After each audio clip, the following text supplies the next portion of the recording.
definitely a lifestyle. Positive influence though on people and culture, and it's a kind of a way of life. It's a very healthy thing. It's kind of hard to explain, but you know, like I don't feel like stressful at all anymore and stuff. Yeah, same thing. Sorry, I can't swear. Takes my thoughts away. So you have to have a certain mindset when you go in, and you have to be focused. It's fun. It's just the best thing ever.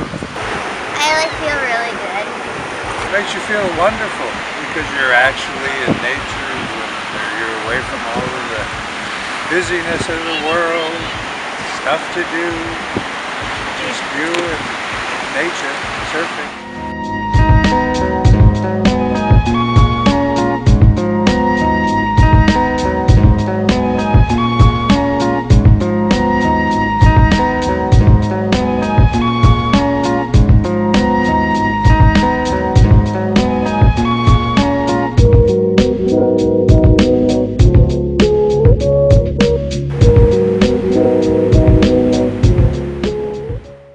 I guess the first question was if there was influence from Hawaii to California, and I would say that would be a true statement. I think back in the late 20s and early 30s, we got some influences from Hawaiians and the Polynesians who started it all pretty much, I guess.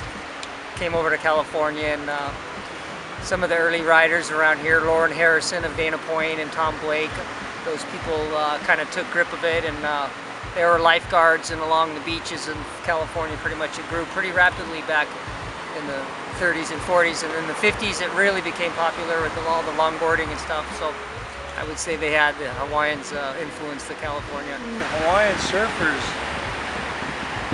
would lose to the foreigners even though they invented the sport.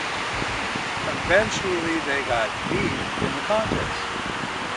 The reason is that the judges and the people judging the contest looked at it from their cultural perspective. And a Hawaiian will ride a wave, let's just say not trying to disturb the wave or really, gliding with it, whereas the Westerners will be ripping it, The more turns and somersaults you can do, the higher the score.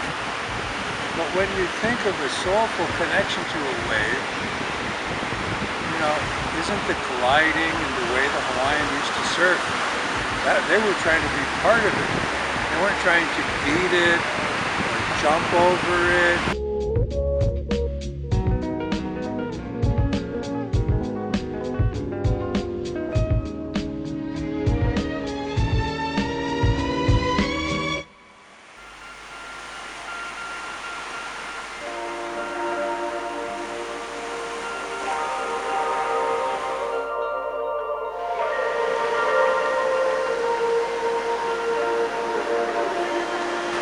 You get in a wave and you get in the curl and you get in the tube, and it's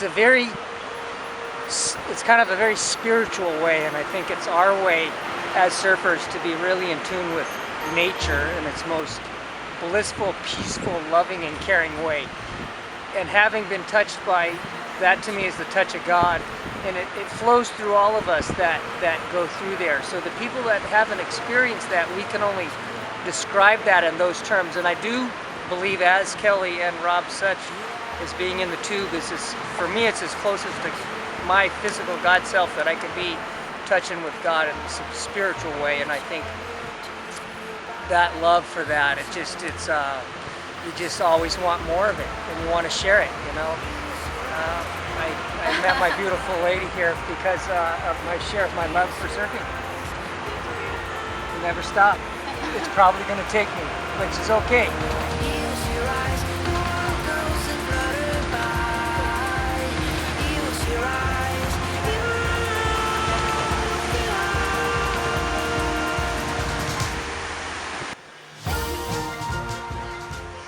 Obviously, keep your kids busy enough, keep them out of trouble. That's one side of it. You know what I mean? But there's a lot of etiquette and a lot of rules and a lot of respect and stuff that goes along with it.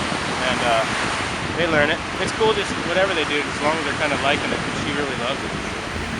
One day you're out, you give up the fight, you slow down.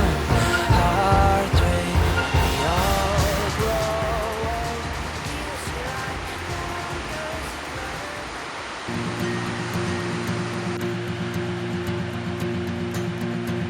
Every time I go out, I never regret it. It's good exercise. It's kind of like oneness with nature. Surfing community is real cool. These people are real chill. Some of the best people I've ever met. Surfing is for all backgrounds, all races, all kinds, all economic, income-based societies. Anybody can surf.